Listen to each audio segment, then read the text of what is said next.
All right, Judges chapter 9, we're wrapping up Abimelech. What do we remember about Abimelech?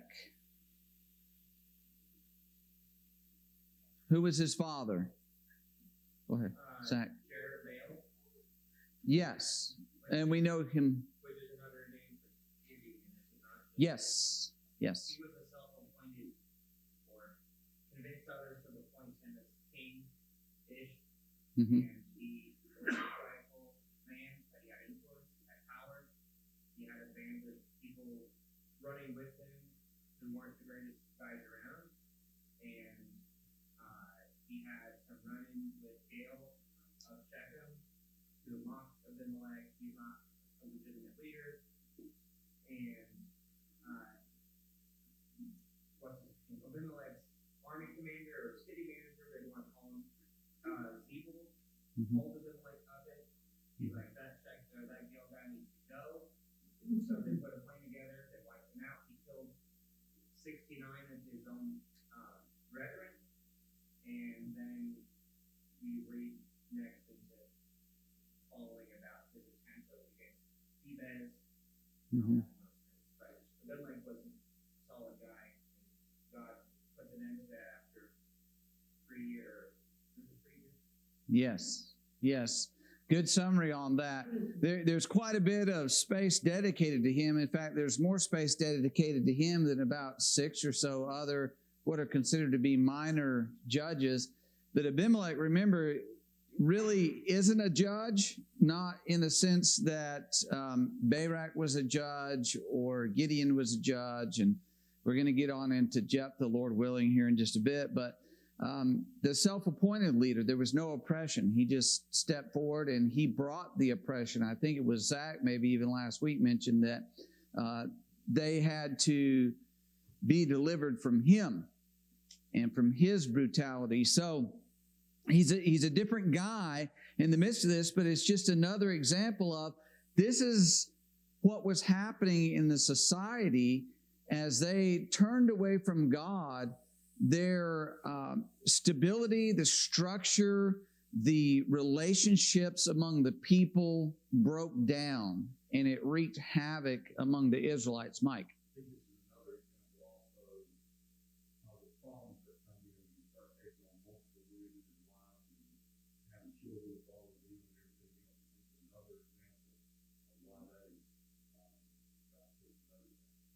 Exactly, yes, because he was the son of a concubine by Gideon, but Gideon had many wives. He had these 70 other sons.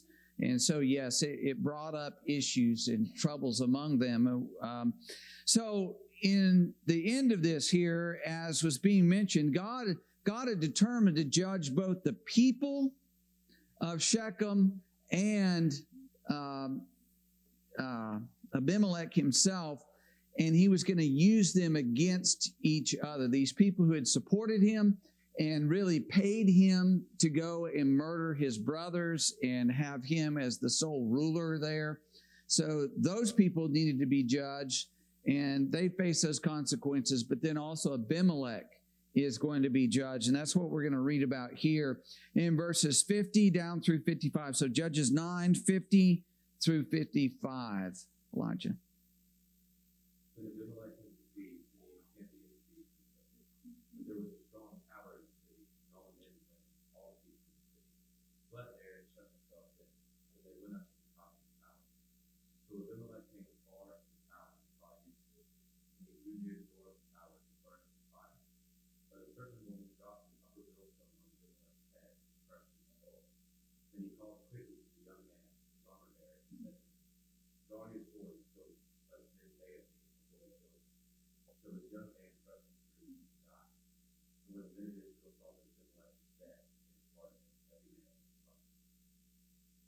Okay, so evidently this town is allied with Shechem.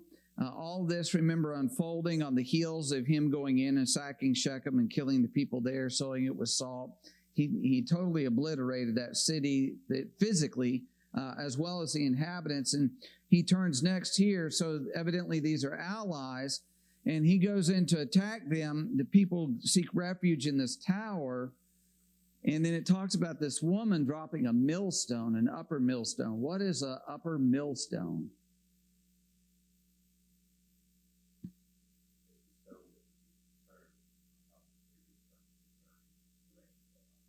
Okay, so these things are super heavy, right? It's no light thing, and they would vary in size depending on the type of mill and exactly how it was powered or used or whatnot.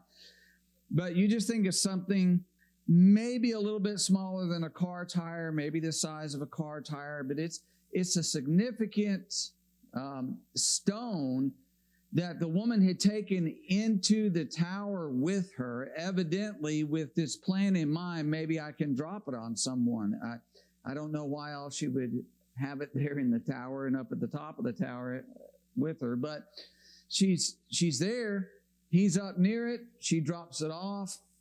She hits her mark. And it says crushes his skull, but not enough to kill him. Now, it's interesting what he then does relative to his armor bearer. Why does he ask him to kill him? Take my life. See, I think it shows more of the nature that he was all self-consumed. You know, it's about his image. It's about outlook among others rather than considering his relationship with God. So basically, he has himself euthanized. Right. He has himself euthanized. Exactly right. This is assisted suicide, I guess you might even be able to call it. But it's interesting his perspective on this. So it's not said that a woman killed him, but as it's recorded in God's word, what do we know? A woman killed him, right? I mean, it was a foregone conclusion. Even though the armor bearer took the last stroke here, it's still, okay, a woman took you out and you die in shame here.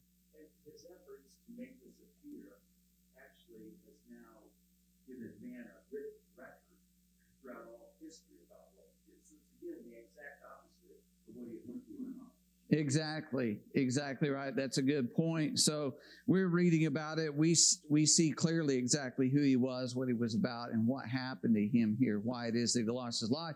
But this is how God brought about Abimelech himself. You know, these people who had supported him and they were allied together, they were scheming together, that they turn against each other. And so Abimelech brings judgment on Shechem and exacts retribution on them.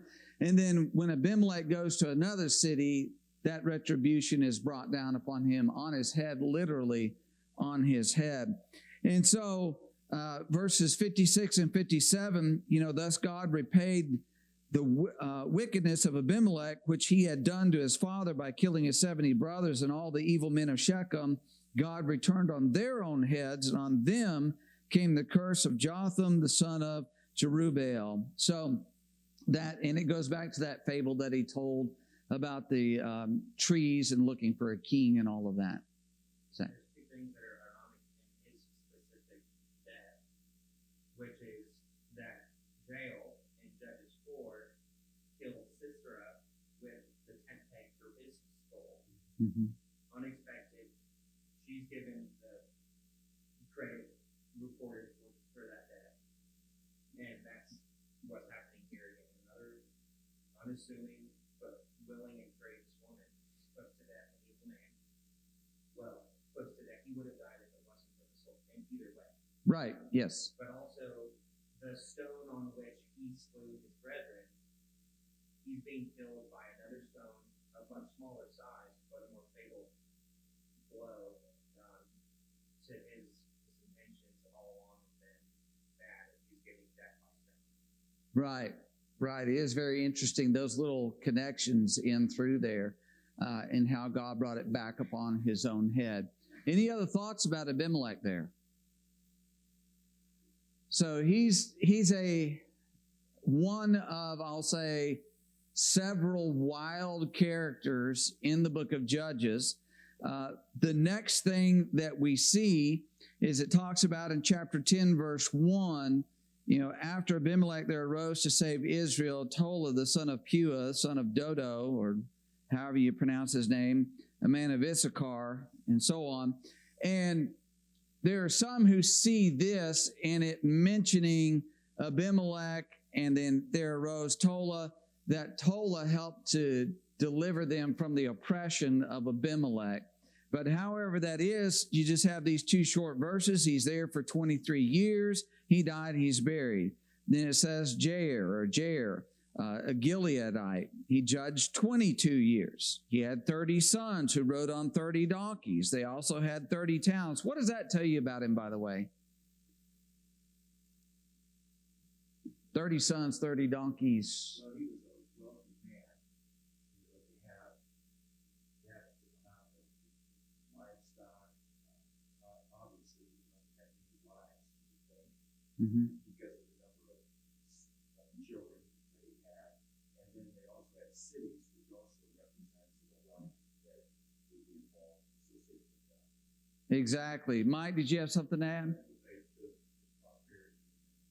Yeah, he's kind of living like a king. That's his lifestyle. I have these 30 cities, I got 30 sons, and that's besides the daughters that he would have had, because a man who has 30 sons, there's no way he doesn't have any daughters.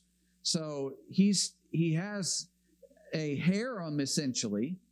He has his sons that are riding, as it says, on the donkeys, and this is really being royalty, presenting himself as royalty. And so you see this again, Abimelech has this royal complex, or this king or this emperor type of complex about, I'm the guy in charge, I'm the guy who's ruling. He puts himself in that position along with his supporting allies. And here you see that being reflected a bit in Jair, as he has a lifestyle that's different than the other judges that are held to higher esteem at the beginning of the book.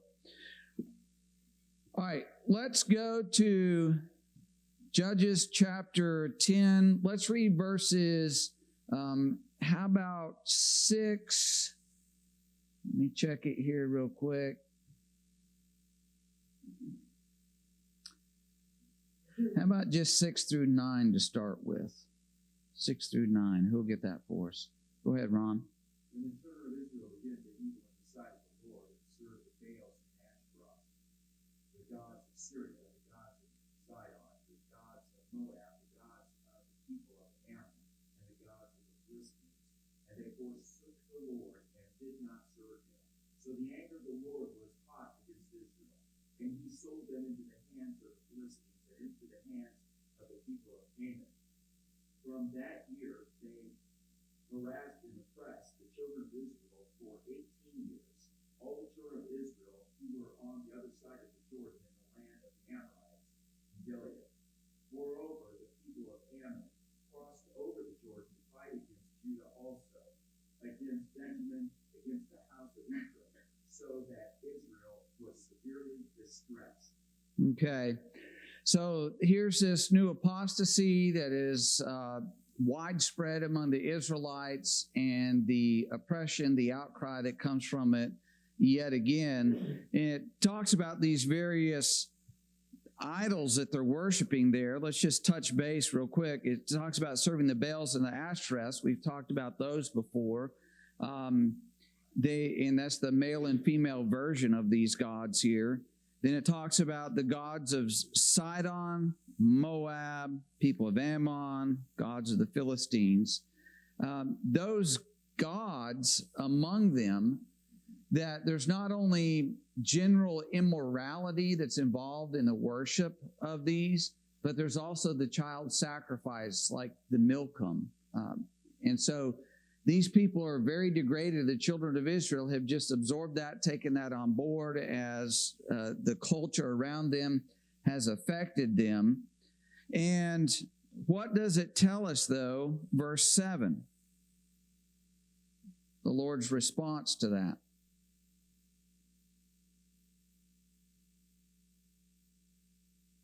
His anger was hot. So this tells us that God's tolerance of this had reached the Yes, pretty well. I mean, you can see at times through the book of Judges, but in the Old Testament in general, where God gets upset about something, he sends a prophet maybe to rebuke the people. Could be various things, maybe famine, maybe locusts, maybe something else that's affecting the people to try to get them to repent. But this language here is very specific. He is absolutely fed up with the children of Israel at this point and what they've gotten themselves involved in.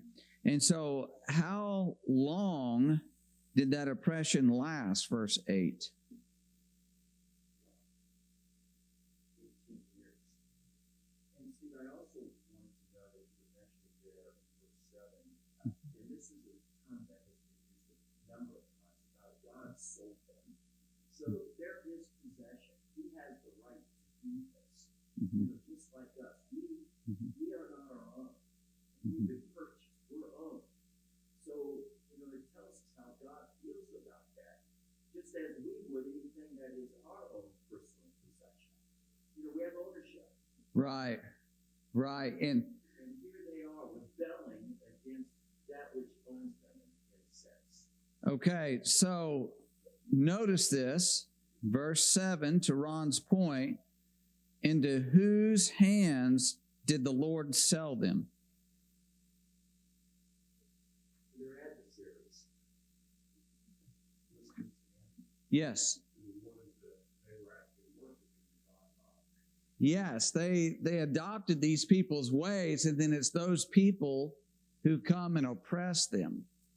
So there's no relief in turning to the gods of that land. That just led to more trouble from the people who worship those gods. So, yeah, and says that they oppressed them for 18 years. That is a very long time that they're dealing with this. And it talks about all these tribes that are east of the Jordan. Sometimes maybe we get the picture, everything happening in Israel is on the west side of the Jordan. I think that's what we generally think of when we think of Israel, is that territory in the west. This is making very clear it's the ones on the east who are getting caught up in all of this here. But then the oppressors, they cross over the Jordan there in verse 9, and they attack Benjamin and Ephraim as well. So this is more in that northern area. Remember, Judah's down south. This is more in the northern area. Just highlighting the regional event that is taking place here, that it's not all the way from the very far north to the very far south of Israel, but this is a regional thing that's taking place with the apostasy and the oppression that resulted from it. Let's read verses 10 to 16, then we'll get to question number 4 on this. So 10 to 16, who will grab that for us? Go ahead, Josh.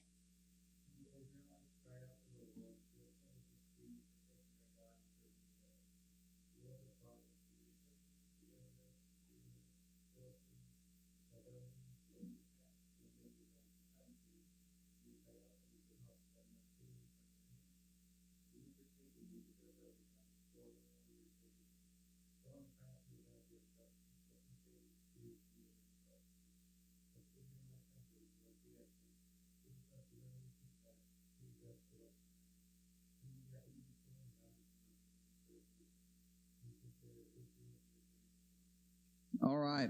So question 4 I had asked, when Israel first cried out, what was the Lord's reaction? And then what moved him to change his mind?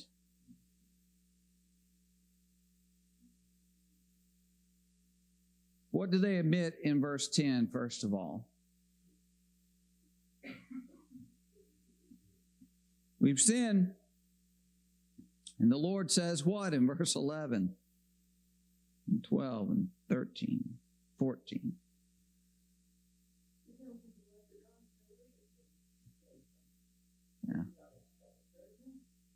Yeah. Why don't you seek help in them? That's who you've been giving your honor to. And obviously, it was before the oppression started and during the 18 years of oppression. So we're talking about 2 maybe 3 decades this is going on. And he says, hey, there they are, turn to him. Anything else in there? What are you reminded about history, Ron?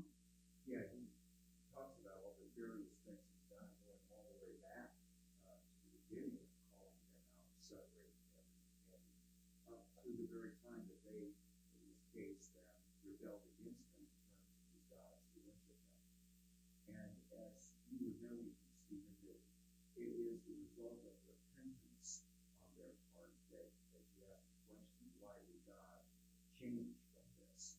It's because they changed. Had they not changed, there would be no recourse for them. Right. Right. And it seems at first they're saying, hey, we acknowledge we've sinned, help us out. The Lord gives them a history lesson. Look, you're oppressed in Egypt, I delivered you. You're oppressed by these others, the Amorites, the Ammonites, the Philistines, the Sidonians, Amalekites. All these people were oppressing you, and I have kept delivering you, and you still go back. You still forsake me. You turn away from me. You turn to these false gods. So go to them. But verse 15 and 16, we've sinned, but what else?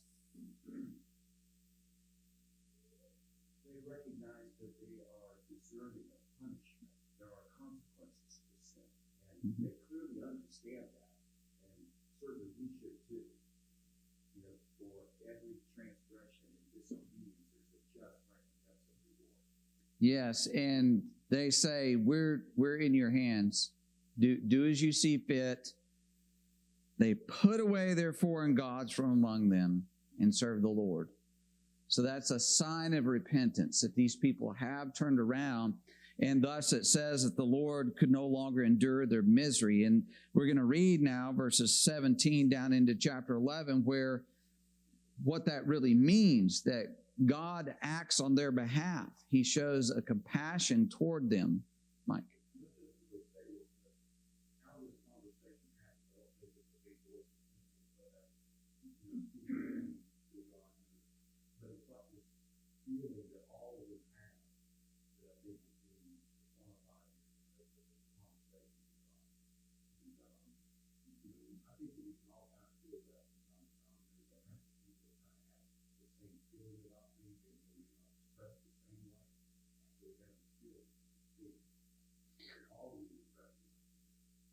Yes, to your point, back in Exodus, it talks about the Lord had heard the cry of his people. They as a people were crying out to God.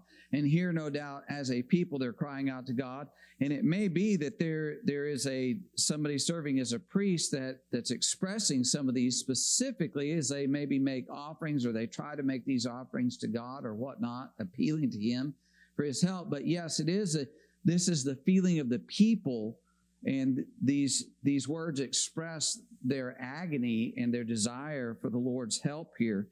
So let's read now verses 17 and 18. We'll touch on something there and then move forward. Judges 10, 17, 18. Who's got that? Pardon. The people of Ammon gathered together and camped in Gilead.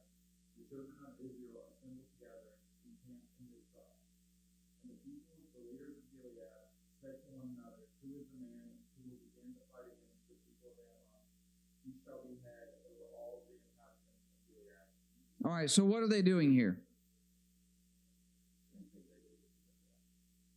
Okay, very similar to what happens with Abimelech. And the other thing is, they cry out to God, they put away their idols, and they're taking action. They recognize that God's not just going to, send fire down out of the sky to wipe out all their enemies. They realize we have to go forth to the fight here. So they muster the army together, if you will, but they're like, wait a second, we need somebody to lead us. So they begin that search for it. So let's read chapter 11, verses 1 through 3 to start with, as we look at Jephthah's background. 1 through 3. Who's got that? Mike, you want to get it? Jephthah the Gileadite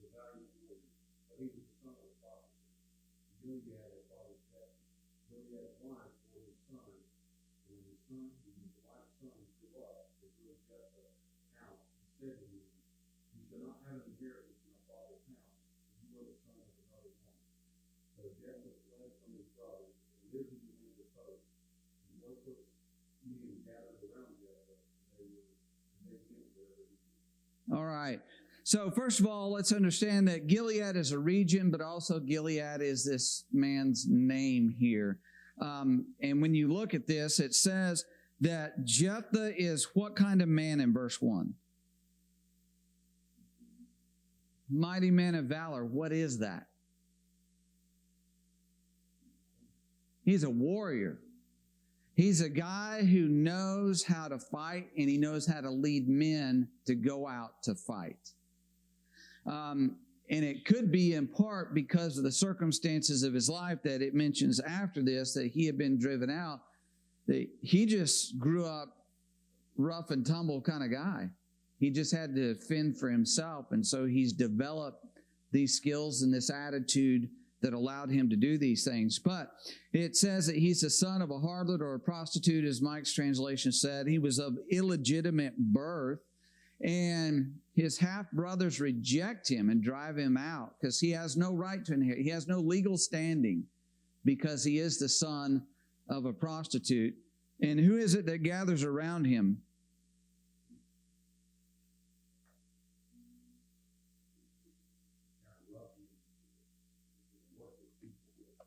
Who else had that? Abimelech did. Anybody else? David. If you go read David's account, he had the rough guys who were disgruntled in society that gathered around him. Now, David, being a man of a different character, he helped to lead them in a different direction than these guys are going to be led. But it's interesting how that there are those who are of Jephthah's nature and how that others are drawn to them. Hey, he's an outcast. We're on the outside. We're kind of outlaws in society. We're going to go to him. We're going to be tied to him and go do our thing. All right, so verses 4 through 11. Philip, you want to get that for us, 4 through 11?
Okay, so it talks about the, Ammon making war. So this is just further oppression that's taking place with them.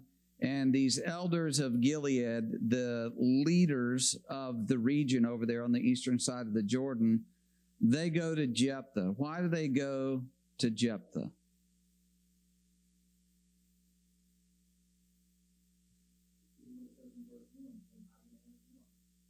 Okay.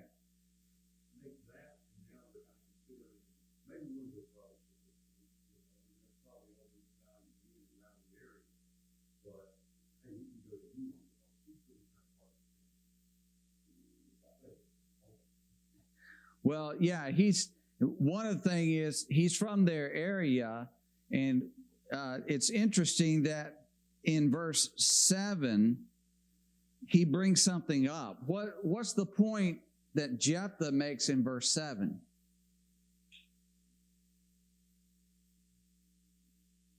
Mike? Okay. It wasn't just his half-brothers. It was the people who also stood with his half-brothers and said, we don't want you around. You're of illegitimate birth.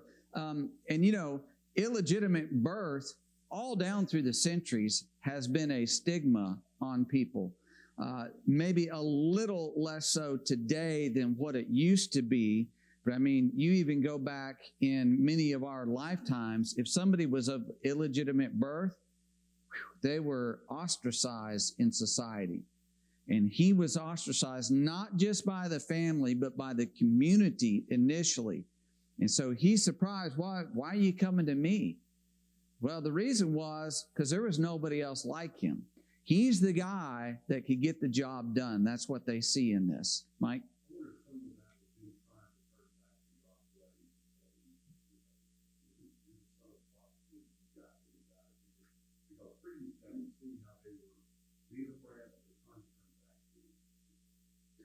Okay, that's an interesting point. We're going to touch on that here a little bit later.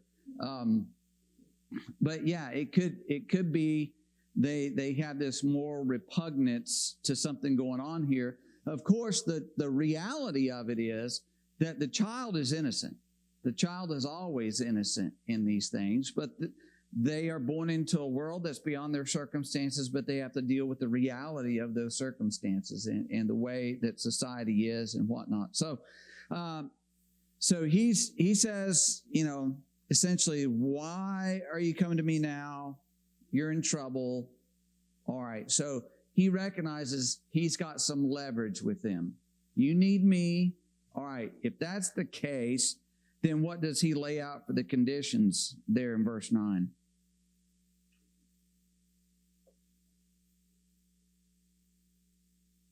This isn't going to be you help us now you're back to previous status as an outcast brother. He says, I'm going to continue to be your leader after this is all over. You're just going to keep you back. Yes, exactly right. This isn't, I'm going to come help you and then I've got to leave again. No, I'm going to be your leader. All right, that's the deal we make. And of course, they agree to that deal with him. And then it talks about the fact that he's received back in verse 11, and he spoke all these words before the Lord in Mizpah. So that's introducing that there is some element, at least at this point, we can see of him having a respect for the Lord. In some measure, it's there. And the people are appealing to this. To Mike's point, it seems like they're trying to get back to doing things God's way, and they need help with this enemy. Here's the guy who can do it, and we're willing to give and take and negotiate and work this out. But it is with the Lord in mind. They're cognizant of the Lord's role in here and being a witness between them in this agreement. All right, anything else down through 11? Okay, let's read verses 12 and 13, please. 12 and 13. Ron? Now Jephthah sent messengers to the king of the people of Ammon, saying, what do you have against me, that you have come to fight against me in my land? And the king of the people of Ammon answered the messengers of Jephthah, because Israel took away my land when they came up out of Egypt, from the Arnon as far as Gaber and to the Jordan. Now therefore restore these lands peaceably. Okay, so Jephthah, as a military commander, what's his first move? Negotiate. Try to figure out, hey, what's the issue here? Let's see if we can work this out without going to war. That's pretty smart. Pretty smart. But what's their answer?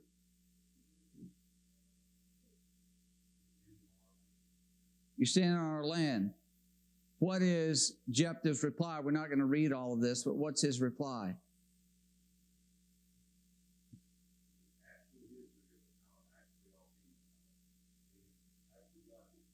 Yeah, it's not your land, never was your land. It's one of the things he points out to them, that we got this land from the people of Ammon, or from the Amorites, not the Ammonites. We avoided certain territories, including yours, when we initially came up through here, Zach. And in verse 24, he says,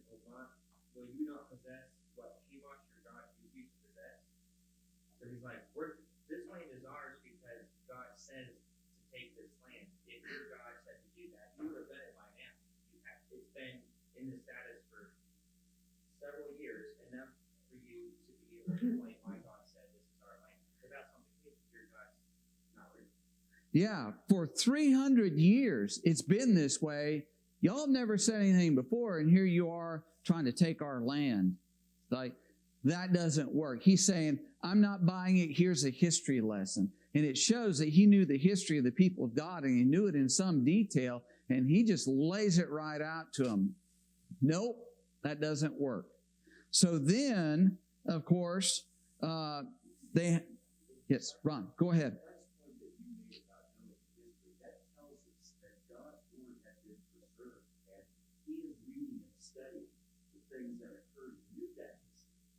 Right. As people today argue that this isn't factual or there's no actual records, right. It's absolutely true.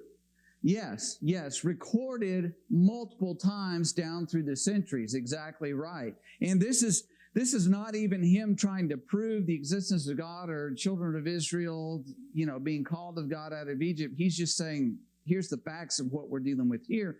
And so the king of Ammon rejects that, and they go to war. All right, so the fight is on now. Let's read verses 29 to 33, and we're going to get into some touchy things here. 29 to 33, let's go. Who's got it? Go ahead, Philip. Judges chapter 11. Judges 11. Philip, go ahead.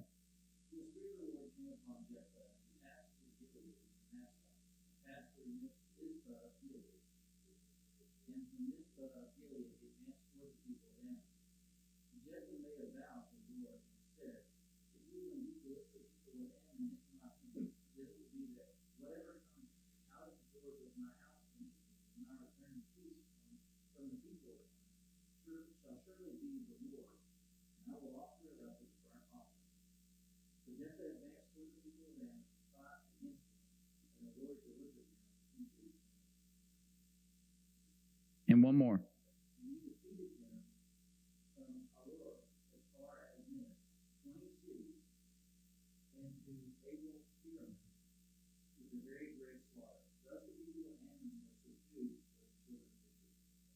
Okay. Now, everybody just pause on wanting to discuss what this is all about. Let's just review what's going on. And simply put, question number 5, so Judges 11, verse 29, question number 5 was, what evidence shows that Jephthah was under the influence of God as a leader in Israel? Yeah, Spirit of the Lord came upon Jephthah, and he's going out to battle. So the Lord is with him in this. And he goes out, they fight the battle, he makes the vow, and they win the fight. We'll come back to the vow again in just a little bit. So verses 34 to 40. Who's got that? 34 to 40. Zach. Then Jephthah came to his home at Mizpah, and behold, his daughter came out to meet him with tambourines and with dances. She was his only child. Besides her, he had neither son nor daughter. And as soon as he saw her, he tore his clothes and said, Alas, my daughter, you have brought me very low, and you have become the cause of great trouble to me. For I have opened my mouth to the Lord, and I cannot take back my vow. And he said to him, and she said to him, My father, you have opened your mouth to the Lord. Do to me according to what has gone out of your mouth, now that the Lord has avenged you on your enemies, on the Ammonites. So she said to her father, Let this thing be done for me. Leave me alone 2 months, that I may go up and down on the mountains and weep for my virginity, I and my companions. So he said, Go. Then he sent her away for 2 months, and she departed, she and her companions, and wept for her virginity on the mountains. And at the end of 2 months, she returned to her father, who did with her according to his vow that she had made. She had never known a man, and it became a custom in Israel. But the daughters of Israel went year by year to lament the daughter of Jephthah the Gileadite 4 days in the year. Okay. Made the vow, had the victory. He comes back, and the first thing that comes out of his house is his one and only daughter. And what's his response in that? Oh, yeah.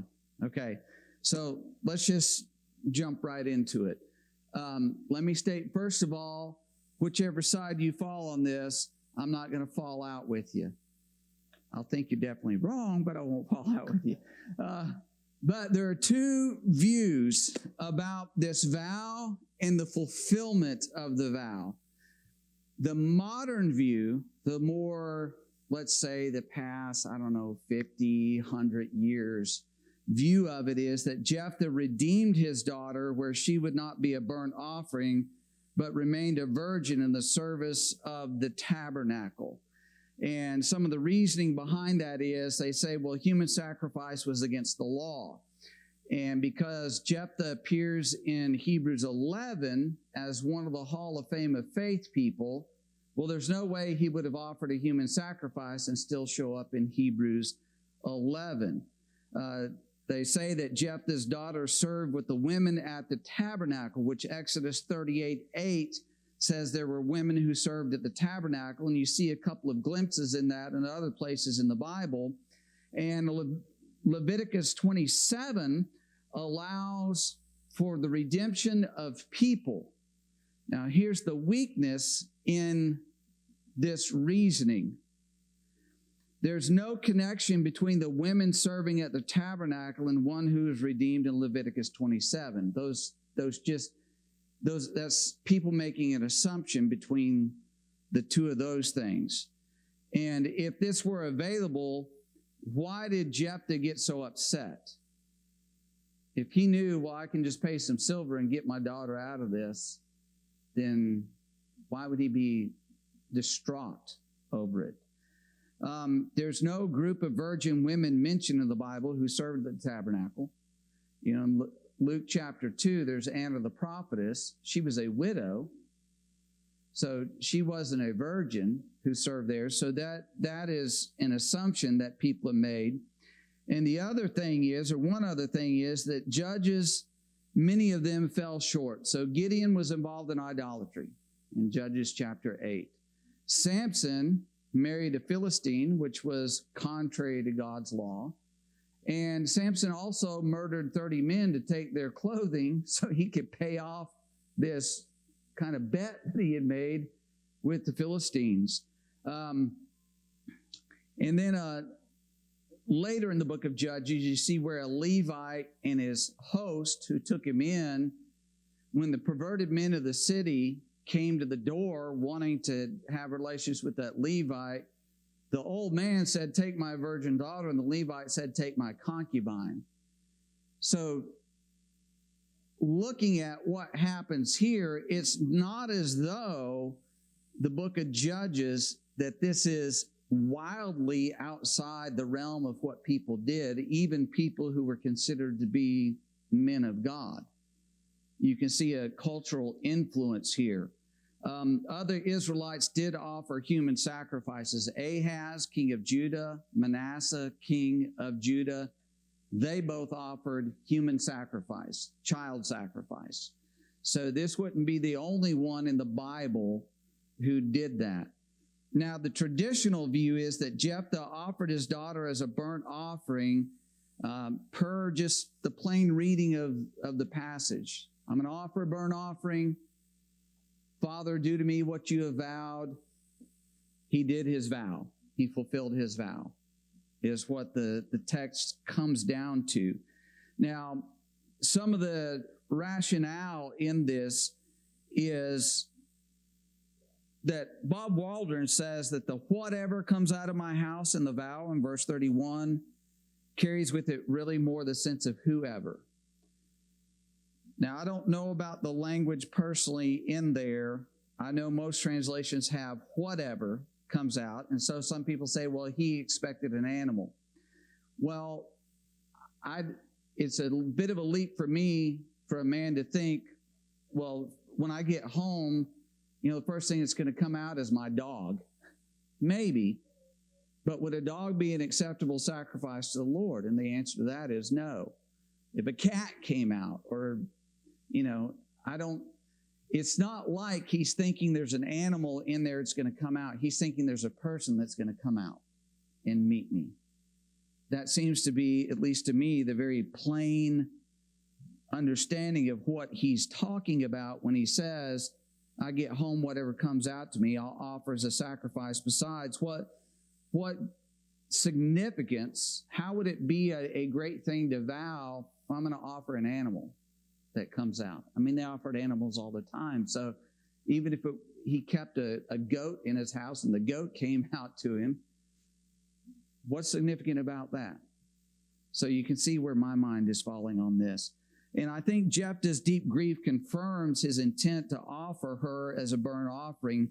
His grief can't be explained, in my mind, any other way.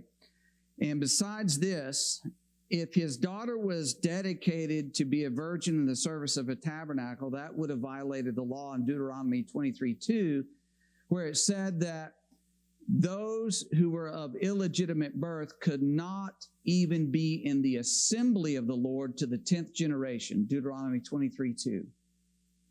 So to be in the assembly of the Lord, that's like going to the Feast of Tabernacle or the Pentecost. They couldn't participate in any of that. They could be in the nation and they could function in the nation, but they weren't allowed in that assembly of the Lord. And so for the daughter of a man who was born to a harlot to serve at the tabernacle, that would have violated that. So it seems unlikely that that would be the case. And when you further think about this, when his daughter came out and he was devastated, it could be that his mind, as his daughter talked about there, or he says in verse 35, for I have given my word to the Lord and I cannot go back on it. Remember when Herod told Herodias' daughter, I'll give you anything you want up to half my kingdom, and she came back and said, I want John the Baptist. And how did Herod respond to that? What do we know about it?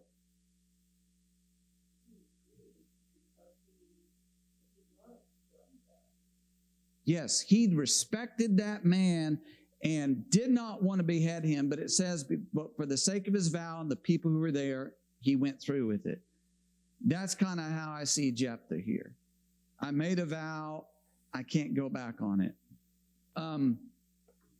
Now, the grief and the mentioning of her being a virgin, to me what this is he's saying, she's my only child. I'll never have any grandchildren, great-grandchildren. The family line is stopping right here. And that's the grief of it. So I know I didn't give you all time to respond. Next week, Lord willing, if you want to respond to something, that's totally fine. But I just wanted to lay that out before we get out of here today because I know it's on people's minds. So thank y'all.